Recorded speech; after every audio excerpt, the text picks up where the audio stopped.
దేవునికి మహిమ కలుగునుగాక. ప్రభునందు దేవుని బిడ్డలారా, ఈ దినము దేవుని వాక్యము, అనుదినము దేవుని వాక్యము మరి ఉదయకాలంని మీ వద్దకు వస్తూ ఉండగా మీరు వింటూ ఉన్నారు. మరి విని అనేకులకు పంపించి అనేకుల జీవితాల్లో కూడా అనుదిన దేవుని వాక్యం అనేకుల్లో పనిచేయనట్లుగా వాళ్ళ యొక్క హృదయ ఓదార్పు, క్షేమము, దిద్దుబాటు, పురికొల్పు కలుగునట్లుగా మీరు ఈ వాక్యాన్ని అనేకులకు పంపించండి. చూడండి, ఈ ఉదయకాలం మరి ఈ దినం అనుదినము దేవుని వాక్యంలో రాజుల 2వ గ్రంథము 19వ అధ్యాయం 29వ వచనం 19వ అధ్యాయం 29వ వచనంలో కింది లైన్ల నుండి చదువుతూ ఉన్నాం. ఈ సంవత్సరం అందు దానంతట అదే పండు ధాన్యమును, 2వ సంవత్సరం అందు దాని నుండి కలుగు ధాన్యమును మీరు భుజింతురు.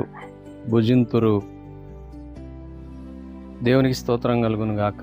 ప్రభునందు దేవుని బిడ్డలారా, దేవుని వాక్యం ఇక్కడ ఈ సంవత్సరం అందు మరి దానంతటా అదే పండు మరి ధాన్యమును భుజించుదురు అని రాయబడింది. నిజమే, దేవుడు పంటను పండిస్తూ ఉన్నాడు, అభివృద్ధి చేస్తూ ఉన్నాడు. ఒక ఇత్తనం వేస్తే, ఒక గింజ వేస్తే దాన్ని భూమిలో దేవుడు మరి మార్చి అభివృద్ధి చేసి ఒక గింజకు అనేకమైన గింజలు వచ్చేట్లుగా దేవుడు చేస్తూ ఉన్నాడు.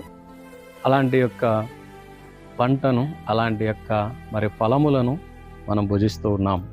కాబట్టి ఉదయకాలమున దేవుణ్ణి మనం స్తుతించబద్ధులమై ఉన్నాం. ఎందుకంటే దేవుడు ఇస్తున్న వాటిని బట్టి ఆ ఉత్పత్తి, ఆ యొక్క సమృద్ధి దేవుడు దయచేస్తూ ఉన్నాడు.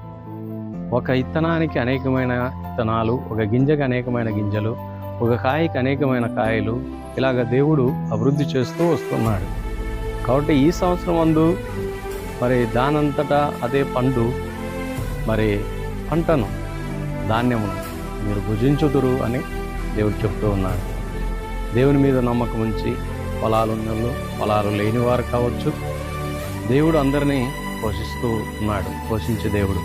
ఉదయకాలం మీరు ఎక్కడున్నా, ఏ ప్రాంతంలో ఉన్నా, ఇదిగో దేవుని వాక్యం అందు విశ్వాసం ఉంచండి. దేవుడు అన్నీ సమృద్ధిగా దయచేస్తాడు. దేవుడు మిమ్మల్ని దీవించును గాక. ప్రార్థన. ప్రేమ కలిగిన మా తండ్రి, నీకు స్తోత్రం. ఉదయకాలమున ఈ వాక్యం ద్వారా మాట్లాడావు. వింటున్న బిడ్డల జీవితాల్లో నువ్వు కార్యం చేయండి.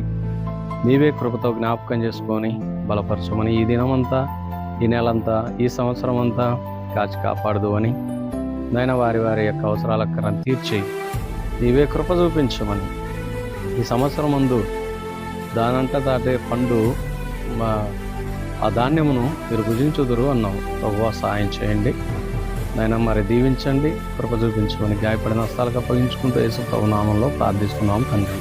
ఆమె మంచిది. దేవుడు ఉదయకాలంలో కుటుంబాలను దీవించును గాక. అందరికీ వందనాలు.